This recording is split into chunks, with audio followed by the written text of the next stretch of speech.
Welcome to the podcast Artificial Art. My name is Steinar Jeffs. I'm a musician and a music teacher, and in this podcast I'll be interviewing guests about technology and creativity.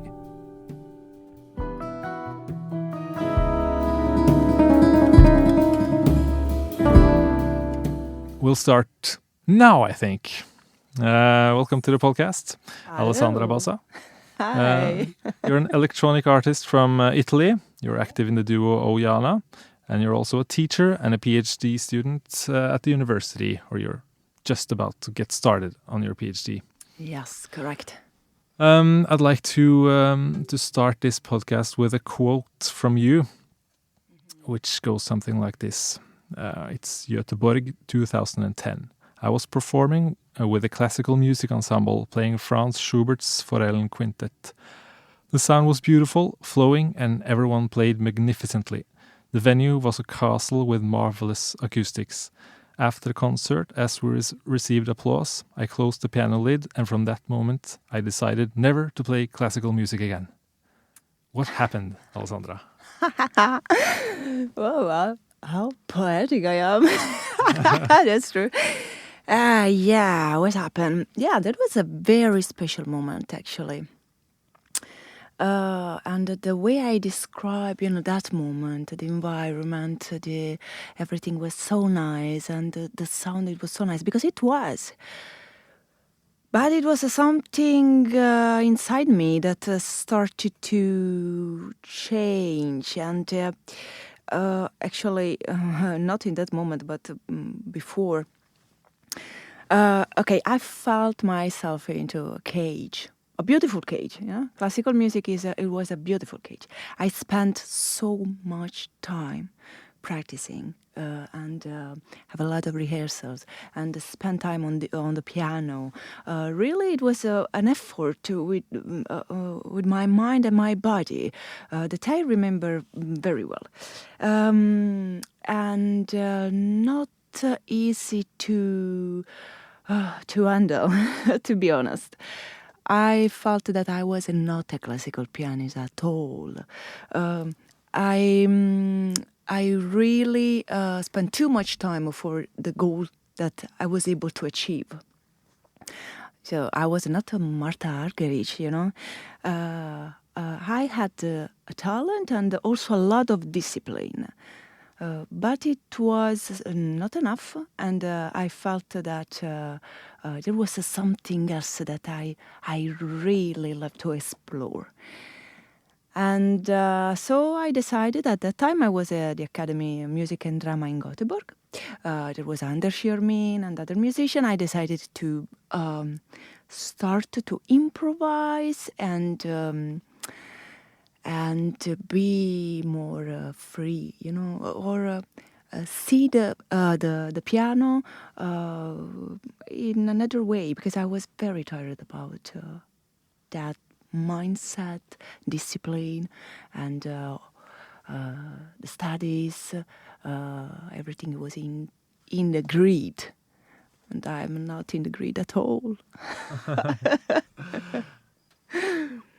So you felt that your personality had a different place in the world. I guess. Yeah. But for example, that's very easy. No? I move a lot when I play, when I perform. And I remember my maestro, my teacher, say all the time, okay, don't move, breathe, focus. And that's correct, because in a classical music, you have to converge your energy. But I felt that it was something that I need to diverge, to open up, to make the piano my sacred garden, something different, an environment, and not only a tool to use, a tool to use, yeah. An instrument, but something else. Yeah. There was something that I was envisioning. I had no idea at that time what was it. Now it started to become clear. But at that time there was, there is something more here behind the piano. How did you begin to improvise? Actually started to playing inside the piano with the chords, touching the chords, finding something that was microtonal, and mixing together with some field recording that at that time I even don't remember. There was the iPod, maybe something like that I used together, listening and playing with the piano. And after that, the first approach maybe it was with the garage band, take some sound and started to manipulate. And after playing inside the piano, recording, I started really to be creative and at that time I had no absolutely idea about Dove or Ableton that now I use a lot. I just, the idea of manipulating sound. It was so fascinating. Yeah. Particularly sound Yeah. that piqued your interest, and not like improvising with chords or melodies or like a jazz context or something like that.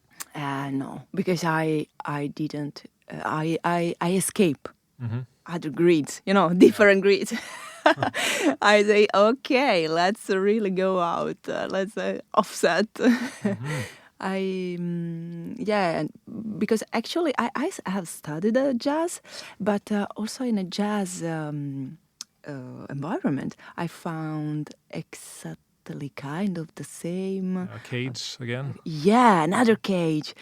And so I say, no, guys, that's not this. Yeah, it's one of my problems. I was always in the middle. I was not electronic musician, not a classical one, and not a jazz one, but always in the middle. And it was also a problem. And also when maybe I will talk about the last album that I recorded with my duo. That one, it was not easy to classify, what is this? Is avant pop, is electronic music, or is jazz? Because there are maybe complex chords inside. So, yeah, always into the process, always looking for something, also always this movement, internal movement that make me move from one place to another. Yeah.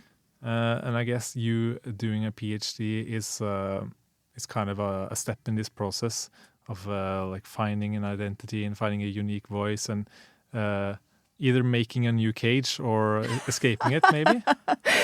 Correct. What kind of a cage do you find yourself in right now? Okay, to be honest, right now I don't feel that I have a cage. It could be with a PhD, because academia, it could be also a big cage. But I would put my effort to try to find the verticality of knowledgement. When you know something in depth, you really have this vertical movement. You go deep to understand the process. And I think in the academia and the research, you can do this. And I really need. But again, I will try to escape the grid. I will try to do directly go to the point. Okay, that's what I am. I want to show myself as a performer, as a musician, as artist.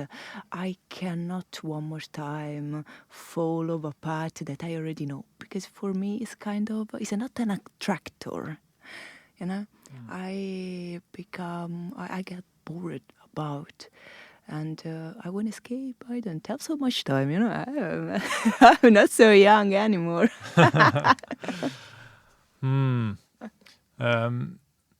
A thing I'm thinking about is if you come from the cage of classical music, where you're supposed to interpret old music, and maybe you're supposed to interpret it a certain way, and that feels like a cage. And then you go over to jazz music, which is kind of freer, but also have these idioms you have to adhere to, like play this scale over this chord, or you're supposed to use motific embellishment and stuff like that. And then you move over to the live electronics world, which is more based often on sound manipulation, but also has its rules to follow, and maybe the rules are more of the kind that you're not supposed to do what classical music or not supposed to do what jazz music does.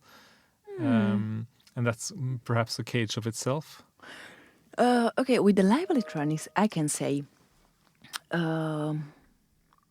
it's a kind of it's a new field. You know, there are a lot of stuff that we, as a musician, as a teacher, in educational part, we have to explore. I'm very here I talk again about verticality. To play in the electroacoustic field, it's a so complex process. So what you had to study is exactly like in a classical music or in jazz. You have to really spend a lot of time to try to manipulate the sound, have this kind of a speed of activity when you are on stage, to go very fast from one field to another, to be able to improvise. You know, you need really a lot of tools. You need to know very well your instruments. And you need also the flow. So playing an acoustic instrument, for example, like a piano, like your voice, guitar, together with the electronics, you have two different domains, and they had to become one. And it's only with your practice, your effort, and your strategies that you are able to put together everything. What I suggest to my students, and what we do actually together, especially when we improvise, you know, during, for example, Punkt ensemble, that is an ensemble that they're supposed to improvise totally free. They started to improvise. After that, we talk, we analyze, really in the details. And this is so much in the details. We say, okay, where are the lines, the climax, where you're going, the acceleration, the stretching of the time. We talk a lot about space and time, how they interact each other, etc., etc. Everything is very analytic.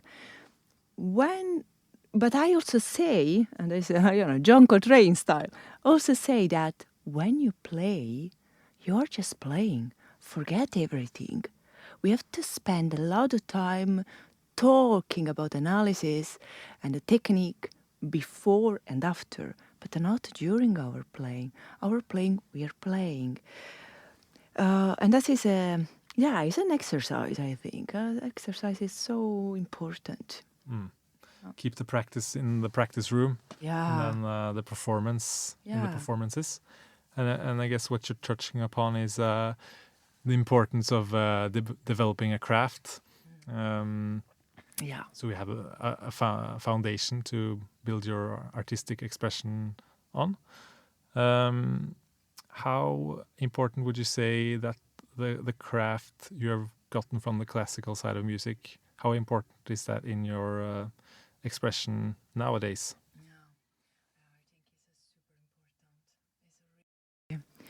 Was my imprinting. So everything I go through has to pass in that process.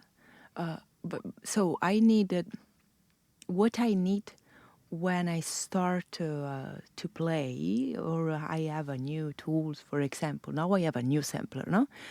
And I'm so excited about this because I'm really spending a lot of time. And these are new tools. So I'm trying to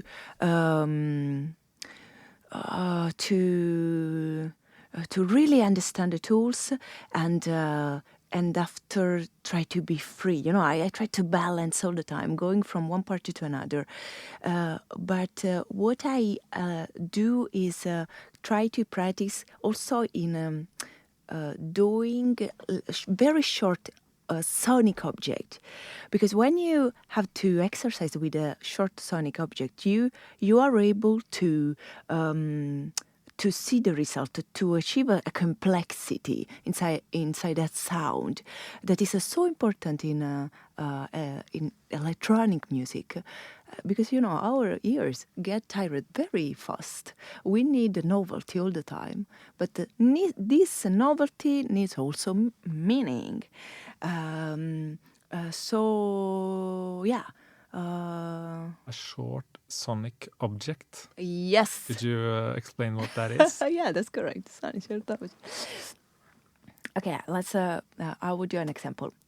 Usually, when we improvise, especially with the electroacoustic music, what we start to do is this long field recording that very slow they move in the time, and that's very nice. I mean, but if we decided, and that is just for practicing, something. If we decided to have a short moment where I have to create a sound that has a complexity, so it means that as an attack that is meaningful, that maybe is going with a climax and become dynamically very forte, or maybe no, it's just a decay inside the silent, and after that go back only in one frequency. I'm started to create a composition, a very short composition. I'm trying to make it easy, a process that is extremely difficult, because when we improvise with the electronic music and with the electroacoustic, we have to know the tools. We have to jump from one parameter to another. We have to think about the dynamics, the mixing of the sound. And the sound is never just one. It's always a different layering, a lot of, it's a complex layering. So that is a kind of, it could be a part of my PhD, the educational part, I can say, of my PhD. Maybe can focus about this, because I found it very useful and also fascinating. How short is a short sonic object? It could be, usually I say, okay, let's try to play 5 seconds, not more than that. But give me something, Yeah. Try to really make your sound alive, full of life. So tell me if I got this right. It's usual in electronic live music to do these long stretches of evolving sound, maybe like a pad or something where you tweak like the EQ, and you want to focus on the opposite, I guess, a more short amount of time and with more information happening in that amount of time. Yes, exactly. It's more, as we say, gestural. And it was also, that's the reason, because actually I'm here in Kristiansand, because Jan Bang, he has a lot this kind of way to play. He kind of never stay in the same path, this very long field, but he is very gestural, and everything is do when he's playing is meaningful and very high quality of sound. So I really like it. Yes. Yeah. And I would love to evolve a technique. I'm trying to envisioning something that is also good for the students and for me, of course. Yeah. I'm a student always. How would you practice such a thing? You practice such a thing. Mostly, I think, like a composer. You decided which kind of sound you want to use, and you try to have different, and you try to process in a different way. Example, I have my piano, and I have several controllers and a sound box, for example, that I used to have during the performance. I can use the vocals. So what I can do in 5 seconds, I can maybe play a piano, a gesture with the piano, and at the same time I can record it. And while I'm recording, I go inside the piano and play a chord. When I after played chord, I stop the recording and I try to stretch. Maybe I put an effect and touch or play the sound box and have just one frequency with my vocals. So this process to do everything in just 5 seconds has such a complexity. We don't have to play all the time in a so complex way. Absolutely not. I love very, how can I say, when you have not so many elements and you evolve them. I love it.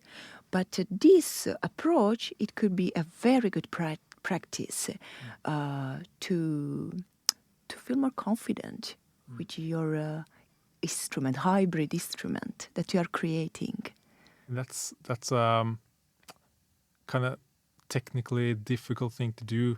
Just physically speaking, with your hands, that you have to move your hands from the piano to the inside of the piano to the parameters on your sound device. Yeah. So you have to probably practice it just to get the motor skills to be able to do it. Absolutely. And then in the performance, then you have to know it at such a precise way that you can improvise intuitively, and then the hands just move. Exactly, the details, Yeah. The details of yes, we pass through these frequencies, and we have to dance. So we have to choose which one we prefer in that moment. And that moment, usually, it could be just 1 second, and escape from that word and going back, or create a very metallic sound, with a lot of noise, very distorted. And that's really, really, we have so many possibilities. I know, it's just the process that, challenging. I want to play a piece of music that you made. Yep. I think it's a live improvisation with a guy called Christian Isaksen. And this is a 6-minute long track, but I've fast forwarded to about 2 minutes. And I thought we could listen and see a bit, and I can ask you some questions about it. Okay, here we go.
Right. So that's a duo, I think, called Before Without, and a song called Soul Stepper. Yep. And of course, the listeners can't see the video that we just saw, but you can find it on YouTube. And then you'll see two people in a studio, one with a kind of electronic drum set, and you have an acoustic piano and 2 or 3 MIDI keyboards and a violin bow of sorts. Yeah. And a box with a pole on it. I don't know what that is. And we can hear some evolving pads, and we can hear like a drum and bass or gent kind of pattern going on in the drum section, which acts as a kind of angry contrast to the like heavenly pads going on there. Yeah. And I thought that was really cool. And sometimes you head over to the microphone and you sing or gesture some lyrics. Yeah. Or would you call it lyrics? Call it lyrics. Yes, it actually sometimes I really spend a lot of time deciding the sound of that language that doesn't exist. Because it's I took a lot from my dialect, from the English, Norwegian, språk, or other sounds that I catch, and I try to emulate. But it's not a lyrics, It's there is another meaning. The mean is a meta meaning, but it's not a specific. So it's more about the sound. Yes. And the sound of your voice when making those syllables. Yeah. And in the video, you can also see that you have a very presence with your body in your performance, like you're moving a lot, as you were talking about. You weren't allowed to in the classical world, but now you can just break free. You can move. It's almost like a dance. Yeah. And how important is that for you to express yourself? Of course, it's so important. I decided that okay, no cages anymore, so let's dance when I'm on stage. But I was now thinking that actually right now when I see the video, say, okay, it seems so easy. It seems that we are playing and we're having fun. But actually, at the same time, I remember when we were recording that it was just, okay, one take, let's go. We started to improvise and we see what's happened. I was controlling a lot of different things. Also because in that video, you can see that the piano is very close to all the Christian drums and cymbals, etc.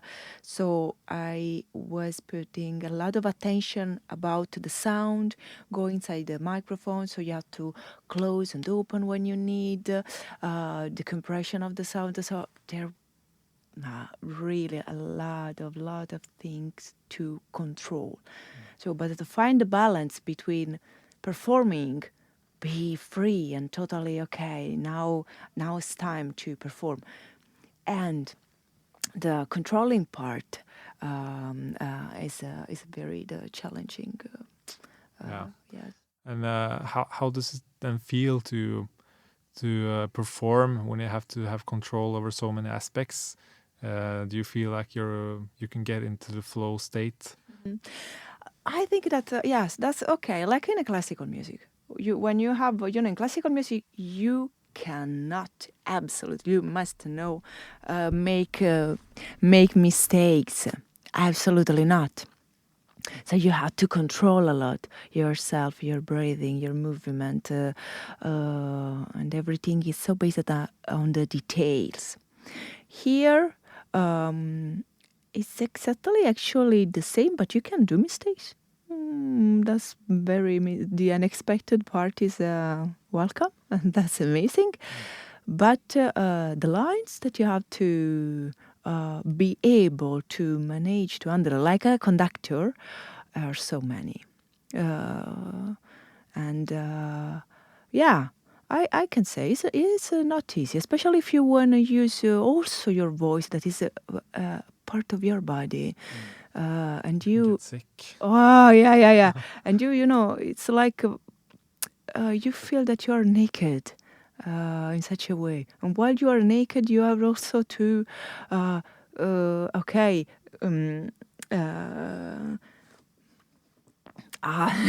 put so much effort, yes. And to understand how you want that sound, you know, and not make the machine going, but you decided what the machine has to do together with the external instrument. Yeah. As a guitar player, I've had a lot of technical gadgets like pedals and amplifiers and stuff, and that's always the thing that's gotten me most nervous before concerts. Is will the cables, the patch cables, hold up? You know, what if something is wrong, and what really happens when I push this button and this button, and I really have to feel like I'm in control of all the devices to feel free and not be really nervous. And I can imagine when you have that many different devices that you do on stage, it has to be difficult to get the appropriate level of control to feel. Absolutely. Yeah. And actually, in our duo, Before Without, with Christian, not only we have a very complex routing, so he also can manage sometimes my vocals or my synth, or even my synth becomes something else because he uses it as a MIDI controller. So there is the unexpected is 100% unexpected. So everything can happen. Yeah. And you have to be ready to say, okay, now it's something else. My tool is transforming, is transmuted, and I have to use it in a different way. Because there is also this challenge, how you touch the instruments. When I touch the piano, there is my technique, the way that you play the piano. That is totally different when you touch controller, when you use and you play the sound box that I was playing. So this is complex. This is really, it's a difficult, you know. So not only challenging, sometimes it's difficult because jumping from one approach to another constantly. And Christian, for example, is a very nerd musician. Very nerd, and he goes so fast. Sometimes when we play together, it's a problem because with the routing, he say, okay, so we put this there and the cable under the MIDI controller. And I say, okay, go, not so fast. I need much more time. I'm not so nerd, you know. I have to remember what is going on. For him, it's it's much easier. But when we really play together, we are able to have fun after a while, but require a lot of work, I can say. Yeah, it requires trust, I would think, as well. Yeah, a lot. He can control your instruments to some degree, and and you're in your PhD work, you're also going to experiment with artificial intelligence, you know, and that will be just another factor of uncertainty, I guess. Absolutely, yes. Exponential. And how do you envision AI expanding the creative possibilities in your work? Okay. For now, you say correct envisioning, and it's really at the beginning of the process. I'm just so fascinated by that word.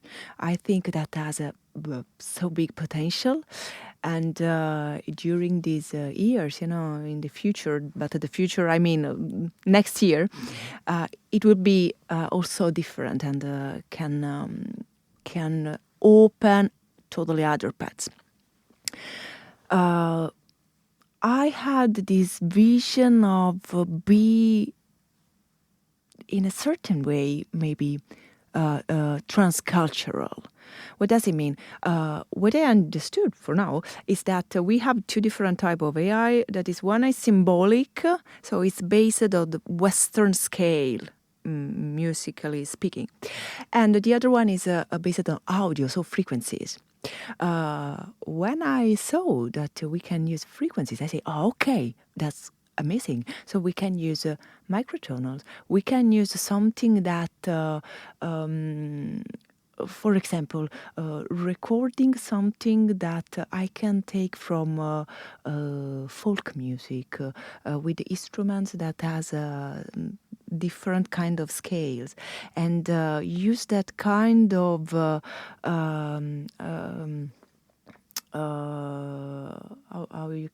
can say use that parameter maybe with vocals or with other instruments, or doing exactly the opposite, collaborate with someone that is now in Laos or in Asia somewhere, I don't know where, and find something that for me sounds very new with instrument that I use like a piano or synth, and blend the different sonic words that I really would love to do. I have no idea right now how to do, but I see that there's a lot of potential there, a lot of new possibilities that is extremely interesting. So what I will do, I will go around asking people that are already using AI and try myself to experiment and integrate inside my SAT. So we will see in this, during this year what's happened. Yeah. You'll probably like one of my next podcast episodes, which is going to feature one Italian guy called Valerio Velardo, and a guy from France called Jerome Nica, who's developed a software called Dicey 2, which I think you will find really fascinating. You can integrate into Ableton as well, so it's kind of easy to get started with. Oh, perfect. But so I'll show you afterwards, maybe. Yes, great. There are different possibilities when it comes to the generative versions of AI, or the information retrieval kinds of AI, or the symbolic ones that you're talking about, so-called good old-fashioned AI, which has been around for a long time, the symbolic versions. Do you find generative AI fascinating or interesting in some way, like Suno or Udio, where you can do a text prompt and get a full music piece out of it? Yes, I found very fascinating and very fast. But it's like okay, let's say ChatGPT, for example. Is you can have a lot of writing already done. But of course it's not enough, because it's the process important, how much you interact with this machine that is so fast. And I think that we're scared a little bit because it is fast. And also when automation in itself is not a big problem if we started to navigate it. So I think that AI will help us to enhance and to find, to have a new vision. I mean, artists for sure will find a way, different way.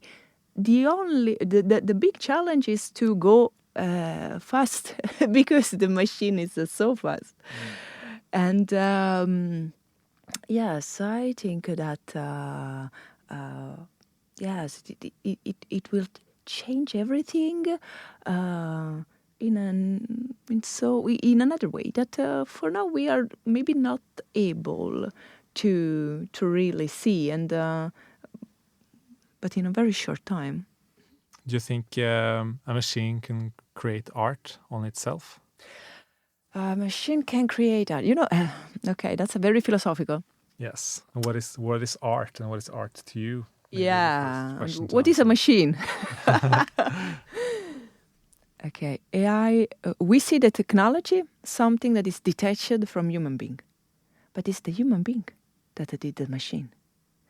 Um, and here, maybe it's very general, but we can say what is nature and what is not. Maybe something that is there, is already there. You know, generation that they born right now, they will have the technology and the domain of a technical domain. It would be totally different from my experience. It would be something else.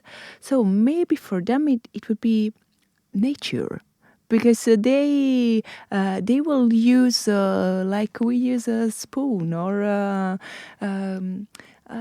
I don't see that the technology is so detached. I think it's part of human being, to be honest, because it's the human being try to evolving, try to go forward. So yeah. The technology optimist would say that AI is like humanity's baby, and then we're trying to raise our baby right now in its infant stages, and after a while that baby will grow up and will die, you know, but our baby lives on. Yeah. Um, That's very, it's fascinating.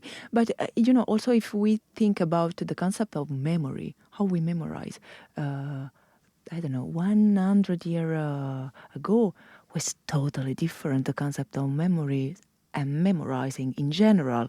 Now we are putting all our data and our memory in something that is collective. So something is started to change. Maybe in the future it will be collective intelligence or memory, or it would be something else that I'm not able to see right now. I really, there is this such of intuition, you know. I just feel that is not detached. Yeah. So back to the original question: can a machine create art? Then the answer is The answer is yes, with the help of the person that is collaborating with the machine. okay. So you have to have a human in the loop. In your Yes, yeah, opinion. yes. Does it have For to now, be? yes. For now, yes. Mhm. I'm not sure about the future. No, maybe we'll. It could be. When the I'm not sure. baby AI grows up, Yeah, exactly. can Yes, have its exactly. own creative. Yeah, he will start also with the conscious, and that's very complex and philosophical. I don't have the tools maybe to talk about this, but yeah, it's very interesting argumentation. Argument, yeah. But for now, you're just in general interested in seeking novelty and being curious, Yeah. exploring, and this seems like a cool thing to explore. So that's maybe the Absolutely. basis of your exploration. Absolutely, and talk a lot with people that are expert. Have people that have a verticality about that tools, about that domain. Domain. So you have for now you have to dig wide, and then you can dig deep when you find the thing that seems interesting to you, I guess. Yes. Could you tell us a bit about your PhD project? My PhD project, yes. Okay. The title, it could be The Untraceable Sound. I'm not sure, but why untraceable? Exactly for all the stuff that we were talking about. I have a sound that can come from the piano, from my vocals, and after that I manipulate, I try to transmute, doing something else and use it as a frequency in another environment, or change the space of that sound, make it really create this ambiguity also during the performance, that when you see me on stage and I'm playing, you don't know if I'm using my vocals, if I'm using AI, if I'm playing the piano to get, is a synth that one? Is a field recording? What is this? So something that, that is untraceable, and it will be also, and to achieve this sound that is untraceable, you have to pass through the process. And the educational part is probably it will be, okay, how we can practice this, how we can arrive, how we can, with our speed of activity, perform in a way that we are constantly able to evolve our sound, do choices, composing is in that moment, because improvisation is exactly that. You don't have to try. You had to play there. So you had to learn to compose instantaneously. Is correct, yeah. So it's important that the sound is untraceable. You're not supposed to know if it comes from this keyboard, that keyboard, the AI, your voice. Why is that important? For me, I don't know if it's important or not. It's just like that I feel that when I play, I want to become a multi-organism. Is it just one thing? Is it like a cell, It's something organic that starts to move. I have this vision that is not to me with the machine and with the piano, but it's just one thing that has started to create sound. And so maybe in this case, a machine can create together with me, and we are just one, a part of a process. So that's my vision. Yeah. How I will do, I'm not sure. I'm trying to do. I will move forward. I'm in the process as always. When you're in the audience and you're listening to an electronic artist, do you find yourself sitting and analyzing which sounds are coming out and trying to trace where they come from? Absolutely not. Well, I just enjoy. Yeah. And if I found an artist that I like it because I can, and this is something that we can recognize very easily after 3 seconds. When an artist starts to play, you really recognize, okay, this artist spent really a lot of time finding his sound, because it's it's the result of a big process. If the process was long and you spend really a lot of time, you will see when you are in the audience, you will recognize, wow, that's amazing. And maybe some music that I don't like, but it doesn't matter. Is the impact of that performance. That's very important. Yeah. The reason I ask is since you yourself find it important that the sound is untraceable. I was thinking maybe that is because you continuously are sitting analyzing the traces of other people's sound. It's like, that sound definitely came from that keyboard and that software and that synth, and it's like I don't want that from myself, so I want the sound to be untraceable. Yeah. But that isn't the case. You're just enjoying yourself. Yeah, at the end, yes. As we say before the performance, a lot of analysis, a lot of studies and blah, blah. But after, when you have to play, you just play. Yeah. That's what one hopes for, at least. Yeah. It's not that easy to make it happen every time. Absolutely not. And as an audience as well. Yeah, Sometimes I find myself analyzing other people's performances, like in terms of harmony or improvisation or whatever. But what I want is to be just entirely entertained, but that doesn't always happen. So that's probably a part of the untraceable thing. Yeah. You want to be just an entire organism from which the sound emerges. Yeah, sounds cool. You're also currently involved in developing a live electronics course at the university. And how do you see the role of education shaping the next generation of artists who are blending traditional instruments with modern technology? Yeah, very important. And here, it's so important to have a community of practicing, because we have to practice together. Sometimes I found some students that they know much more about the DAW, about the tools, much more than me. So I'm learning from there. And but maybe they have a lack talking about composition. So is it just we kind of help each other to find a way to be artist, to be a performer. It's very, very important. And with the new technologies, I need students. I need the new generation say to me, okay, what is going on, guys? What we can do with this new stuff. And they are faster than me, of course. And I'm so fascinated by the fact that we really can create something together.